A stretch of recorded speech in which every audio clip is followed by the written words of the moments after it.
ജാർഖണ്ഡ് റാഞ്ചിയിൽ വിദ്യാർത്ഥി സമരം നടക്കുന്നുണ്ട്. തെരുവുകളിലേക്ക് വിദ്യാർത്ഥികൾ ഇറങ്ങുകയാണ്.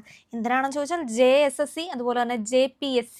അപ്പോൾ ഈ പരീക്ഷാ ക്രമക്കേടൊക്കെ സംബന്ധിച്ചിട്ടാണ് വിദ്യാർത്ഥികൾ തെരുവിലേക്ക് ഇറങ്ങിയിരിക്കുന്നത്. എവിടെയാണ് നമ്മുടെ പാറ്റകൾ? എവിടെയാണല്ലെങ്കിൽ ഇന്ത്യ മുന്നണി? ഇവരാരും എന്തുകൊണ്ടാണ് ഈ ഒരു വിദ്യാർത്ഥി സമരത്തിനൊപ്പം ചേരാത്തത്? അല്ല, ആ വിദ്യാർത്ഥി സമരത്തിനൊപ്പം ചേരാത്തതിൻ്റെ പ്രധാനപ്പെട്ട കാരണം വളരെ ലളിതമാണ്. എന്താണെന്ന് വെച്ചാൽ അവിടെ ഇപ്പോൾ ഭരിച്ചുകൊണ്ടിരിക്കുന്നത് കോൺഗ്രസ്സാണ്. കോൺഗ്രസിൻ്റെ ഗവൺമെൻറ്റാണ് അവിടെ ഭരിച്ചുകൊണ്ടിരിക്കുന്നത്. പക്ഷേ ഈ ജാർഖണ്ഡിലെ വിദ്യാർത്ഥികളുടെ പ്രശ്നം വളരെ ഗൗരവമുള്ളതാണ്. അതെന്താ കാര്യം എന്ന് വെച്ച് കഴിഞ്ഞാൽ, ജാർഖണ്ഡിലെ വിദ്യാഭ്യാസ നിലവാരം പരിതാപകരമായ വിധത്തിൽ താഴെയാണ്. അതായത് 5ാം ക്ലാസ്സിലെത്തുന്ന വിദ്യാർത്ഥിക്ക് 2ാം ക്ലാസ്സിലെ പാഠപുസ്തകം വായിക്കാനുള്ള കഴിവില്ല. പിന്നെ അവിടെ ഈ 10ാം ക്ലാസ് വന്നതിന് ശേഷം ഹയർ സെക്കൻഡറിയിലേക്ക് എത്തുന്നത് 19% കുട്ടികൾ മാത്രമാണ്. അപ്പം ജനറൽ എൻറോൾമെൻറ്റ് നിരക്ക് GER എന്ന് പറയുന്നത് പരിതാപകരമാണ്. പിന്നെ ഈ ഒരധ്യാപകർ മാത്രമുള്ള അധ്യാപകൻ മാത്രമുള്ള 30,000 വിദ്യാലയങ്ങൾ അവിടെയുണ്ട്. എന്നുവെച്ചാൽ എല്ലാ സ്റ്റാൻഡേർഡിലേക്കും പഠിപ്പിക്കാൻ ഒരാൾ മാത്രമേ ഉള്ളൂ, വേറെ ആരുമില്ല. 80% അധ്യാപകരുടെ ഷോർട്ടേജ് ഉണ്ട്. ക്വാളിഫൈഡ് ആയ ടീച്ചേഴ്സ് 80% ഷോർട്ടേജാണ്, ആളില്ല. ഇൻഫ്രാസ്ട്രക്ചർ സ്കൂളുകളുടെ പരിതാപകരമാണ്. ഇങ്ങനെ പഠിച്ച് വന്നിരുന്ന കുട്ടികളുടെ പരീക്ഷയാണ് അവിടെ നടത്തുന്നത്. ആ SSLCയുടെ ചോദ്യപേപ്പർ ചോരും. ഒരു വർഷമല്ല, നിരന്തരമായിട്ട്. JPC എന്ന് പറഞ്ഞാൽ ഇത് PSC എന്ന് പറഞ്ഞു കഴിഞ്ഞാൽ പബ്ലിക് സർവീസ് കമ്മീഷനാണ്. പിന്നെ അവിടെ സബോർഡിനേറ്റ് സർവീസ് കമ്മീഷനും ഉണ്ട്. ഈ രണ്ട് കേന്ദ്രങ്ങളും നടത്തുന്ന പരീക്ഷകളും സ്ഥിരമായി ചോദ്യപേപ്പർ ചോർന്നുകൊണ്ടിരിക്കും.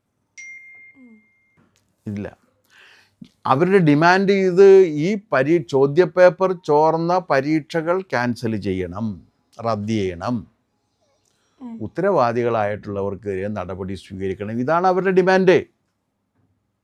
ആ ഡിമാൻഡ് അവിടുത്തെ കോൺഗ്രസ് ഗവൺമെൻറ് ഇതുവരെ അംഗീകരിച്ചിട്ടില്ല.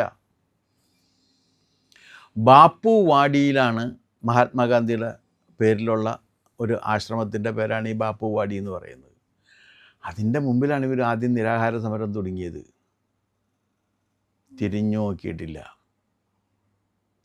രാഹുൽ ജി ആപ് കഹാം ഹേ എന്ന് ചോദിക്കാതിരിക്കാൻ നിർവാഹമില്ല. രാഹുലും പ്രിയങ്കയും ബോബനും മോളിയുമായിട്ടാണല്ലോ പോക്ക്. ആ ബോബനും മോളിയും അവിടെ എത്തി നോക്കിയിട്ടില്ല. ഖാർഗെക്ക് പിന്നെ നടക്കാൻ പ്രയാസമുള്ളതിൻ്റെ പേരിൽ പോകണ്ട എന്ന് വെക്കാം. ബാക്കിയുള്ളവർ പോകണ്ടേ? തീർച്ചയായിട്ടും പോകണം. ആരും പോയിട്ടില്ല. അവിടുത്തെ കോൺഗ്രസ് പാർട്ടി ഈ കാര്യത്തിൽ എന്ത് നിലപാടെടുത്തിട്ടുണ്ടെന്ന് ഇതുവരെ പറഞ്ഞിട്ടില്ല.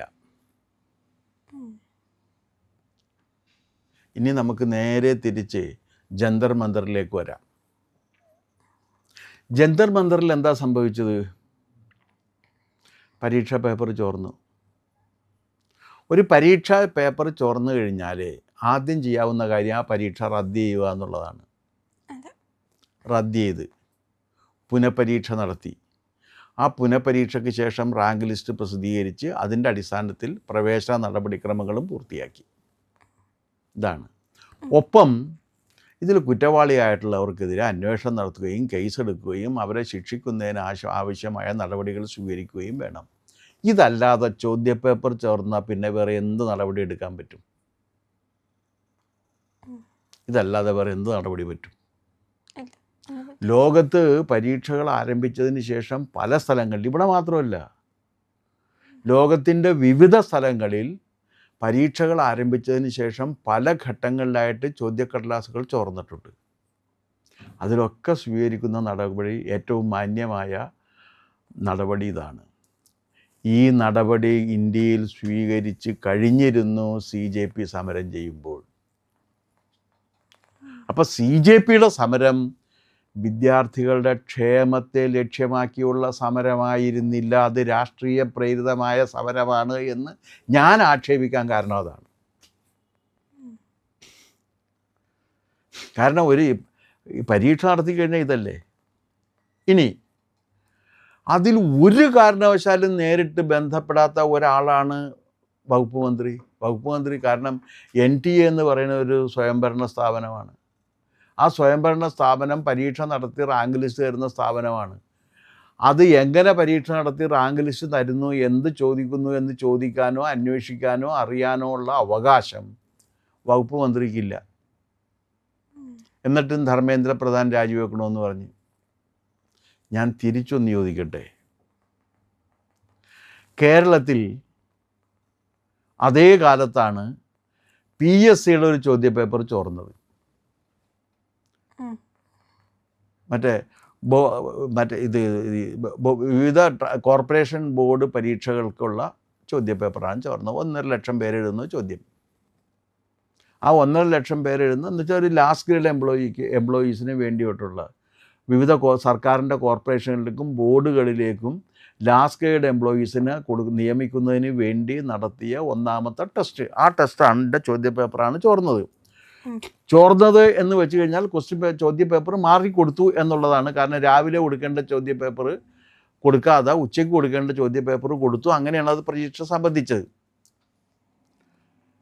അതിന് PSCക്ക് ഒന്നും ചെയ്യാനില്ല. പരീക്ഷ ക്യാൻസൽ ചെയ്ത് വേറെ നടത്തുക എന്നല്ലാണ്ട് PSCക്ക് അതിനകത്തൊന്നും ചെയ്യാനില്ല. എനിക്ക് ചോദിക്കാനുള്ള ചോദ്യം, എന്തുകൊണ്ടാണ് അവിടെ ധർമ്മേന്ദ്ര പ്രധാൻ രാജിവെക്കണമെന്നും പ്രധാനമന്ത്രി രാജിവെക്കണമെന്നും പറഞ്ഞവരെ PSCയുടെ നേരിട്ടുള്ള ചുമതല മുഖ്യമന്ത്രിക്കായിരിക്കെ മുഖ്യമന്ത്രി VD സതീശനും പബ്ലിക് സർവീസ് കമ്മീഷനും ചെയർമാനും രാജിവെക്കണമെന്ന് ഇവർ എന്തുകൊണ്ട് ആവശ്യപ്പെട്ടില്ല? അതേ യുക്തി അനുസരിച്ചിട്ടാണെങ്കിൽ ഇവിടെയും ആ യുക്തി ബാധകമാണല്ലോ. ഒരേ കാര്യമാണല്ലോ സംഭവിച്ചത്. പിന്നെ അത് മാത്രവുമല്ല, ഇതിൻ്റെ പേരിൽ മുഖ്യമന്ത്രിയും PSC ചെയർമാനും രാജിവെക്കണമെന്ന് ഞാൻ ആവശ്യപ്പെടില്ല. എന്താ കാരണം? അവർക്ക് 2 പേർക്കും ഇതിൽ നേരിട്ട് ബന്ധമില്ല എന്നുള്ള കാര്യം എനിക്കറിയാം. പക്ഷേ ഈ ആനുകൂല്യം എന്തുകൊണ്ടാണ് ധർമ്മേന്ദ്ര പ്രധാന് കൊടുക്കാതിരുന്നത് എന്നാണ് ഇവരോട് എനിക്ക് ചോദിക്കാനുള്ള ചോദ്യം. പൊളിറ്റിക്കൽ അജണ്ട വെച്ചിട്ടാണ് ചെയ്യുന്നത്. എന്തുകൊണ്ടാണ് ഇടതുപക്ഷം, ആകെ 2-3 പേരേ ഉള്ള ഇടതുപക്ഷം, എന്തുകൊണ്ടാണ് അവർ ജാർഖണ്ഡിൽ പോയി സമരം ചെയ്യാത്തത്? എന്തുകൊണ്ടാണ് SFIയും ബാക്കി സംഘടനകളും ജാർഖണ്ഡിൽ ഇത്ര പ്രകടമായ വിദ്യാഭ്യാസ അനീതി നടന്നിട്ട് അതിനെതിരെ ഒരക്ഷരം മിണ്ടാത്തത്? എന്തുകൊണ്ടാണ് ഈ കേരളത്തിലെ ക്രൈസ്തവ സഭകൾ ജന്തർ മന്ദറിലേക്ക് സമരത്തിന് ആഹ്വാനം ചെയ്ത ജസ്യൂട്ട് സഭ എന്തുകൊണ്ടാണ് ജാർഖണ്ഡിൻ്റെ കാര്യത്തിൽ നിശബ്ദത പാലിക്കുന്നത്? ഇത് ജാർഖണ്ഡിലെ മാത്രം വിദ്യാർത്ഥികളുടെ പ്രശ്നമാണെന്ന് വിചാരിച്ചിട്ടായിരിക്കും. ജാർഖണ്ഡിൽ വിദ്യാർത്ഥികളുടെ പ്രശ്നം എവിടെയും ഒന്ന് തന്നെയാണല്ലോ. അവരും ആവശ്യപ്പെടുന്നതല്ലേ, അവരുടെ ആവശ്യം ന്യായമാണ്. എന്താ കാര്യം? ഈ പരീക്ഷ ക്യാൻസൽ ചെയ്യണം, ചോദ്യപേപ്പർ ചോർന്ന പരീക്ഷ ക്യാൻസൽ ചെയ്യണം, വേറെ പരീക്ഷ നടത്തണം, അതിലെ കുറ്റവാളികളെ കണ്ടെത്തണം, അവരെ ശിക്ഷിക്കണം, അതിനാവശ്യമായ നിയമം ഉണ്ടാക്കണം. അങ്ങനെ പരീക്ഷയും PSCയും സബോർഡിനേറ്റ് സർവീസ് റിക്രൂട്ട്മെൻറ്റ് ബോർഡും ഏറ്റവും ശക്തമായ രീതിയിൽ പ്രവർത്തിക്കാൻ ആവശ്യമായ സംവിധാനം ഉണ്ടാക്കണം. ഇതാണ് അവരുടെ ആവശ്യം. ഏറ്റവും ജെന്യുവനായിട്ടുള്ള ആവശ്യമാണ്. എന്നിട്ടൊന്നും മിണ്ടുന്നില്ല. ഇതാണ് ഇവരുടെ രാഷ്ട്രീയം. സംസ്ഥാന തലങ്ങളിലേക്ക് ഇത്തരത്തിൽ പോയി ഒരു സംസ്ഥാനങ്ങളിലേക്കല്ലെന്ന് എവിടെയായാലും പോകാമല്ലോ. ഇത് അല്ല, അങ്ങനെ അവിടെ പോയി ശരി, അവിടെ ഉള്ളവർ ചെയ്യട്ടെ എന്ന്. അവിടെ കോൺഗ്രസ് ഗവൺമെന്റ് അല്ലേ. അവിടെ പോയവർ എങ്ങനെയാണ് മോദി രാജിവെക്കാന്ന് പറയാൻ പറ്റുന്നത്? അതാണ് അതിൻ്റെ പ്രശ്നം. ഇവരുടെ പ്രശ്നം എന്ന് വെച്ചാൽ, ഇവരുടെ പ്രശ്നം മോദി ജീവിച്ചിരിക്കാൻ പാടില്ല എന്നുള്ളതാണ്. അതാണ് അവരുടെ ആഗ്രഹം. ചിലരൊക്കെ ഏതോ ഒരു സ്ത്രീ പറഞ്ഞില്ലേ, മോദിയെ ഞാൻ കൊല്ലുമെന്ന് പറഞ്ഞില്ലേ. കുറേ പേര് പറഞ്ഞു. അവരുടെ ആ ആവേശം അതാണ്. അപ്പോൾ അതുകൊണ്ട് ഞാൻ ഇവിടുത്തെ കത്തോലിക്ക സഭയിൽ വിശേഷിച്ച് ജെസ്യൂട്ടുകാരോട് ആവശ്യപ്പെടുന്നു, അവരവിടെ പോയി സമരം ചെയ്യണം. അവിടെയുണ്ടല്ലോ ക്രിസ്ത്യാനികൾ, ഇതിൽ ക്രൈസ്തവരുണ്ടാവുമല്ലോ, അവരെ പോയിട്ട് അവർ സമരം ചെയ്യാത്തത് എന്താണ്? അത് ക്രിയേറ്റീവ് സമരമല്ലേ? സർഗാത്മകമായ സമരമാണ് വിദ്യാർത്ഥികൾ നടത്തുന്നത്. അപ്പോൾ ആ ജാർഖണ്ഡിൽ നടത്തുന്നത് അത് തന്നെയല്ലേ? അപ്പോൾ ഈ രാഷ്ട്രീയ പ്രേരിതമായിട്ടാണ് ഇവരുടെ സമരം നടക്കുന്നത് എന്നുള്ളതിൻ്റെ ഏറ്റവും നല്ല ഉദാഹരണമാണ് ജാർഖണ്ഡിൽ ഇന്ത്യ സഖ്യത്തിലെ എല്ലാ കക്ഷികളും പാലിക്കുന്ന ദുരൂഹമായ മൗനം. പ്രിയപ്പെട്ട പ്രേക്ഷകരെ, ഞങ്ങൾ ഇന്ത്യ ലൈവ് പതിവുപോലെ നമ്മൾ പറയുകയാണ്, മാധ്യമങ്ങളിൽ വരാത്ത, മറ്റു മാധ്യമങ്ങൾ പറയാത്ത വാർത്തകളാണ് നിങ്ങളുടെ മുന്നിലേക്ക് കൊണ്ടുവരുന്നത്. ഇത് പറയാൻ ഞങ്ങൾക്ക് പ്രേരണയും ശക്തിയും നിങ്ങളാണ്. നിങ്ങൾ ഞങ്ങളുടെ കൂടെ ഉണ്ടാവണം. ഞങ്ങളുടെ ചാനൽ സബ്സ്ക്രൈബ് ചെയ്യണം. നമുക്കൊരു ചാനൽ കൂടിയുണ്ട്, C4N, C4N മലയാളം. അപ്പോൾ ആ ചാനലും കൂടി ഒന്ന് സബ്സ്ക്രൈബ് ചെയ്യണം. ഇന്ത്യ ലൈവ് ഉറപ്പായിട്ടും ചെയ്യണം. C4N കൂടെ, C4N, C എന്ന് പറഞ്ഞാൽ ക്രെഡിബിൾ, ഫോർ എൻ നേഷൻ, രാജ്യം. നമ്മുടെ രാജ്യത്തിന് വേണ്ടിയാണ്. രാജ്യം വിട്ട് ഒരു കാര്യവും ഇന്ത്യ ലൈവിനില്ല. അതുകൊണ്ട് ഞങ്ങളുടെ കൂടെ ഉണ്ടാവണം എന്നുകൂടി അഭ്യർത്ഥിക്കുന്നു.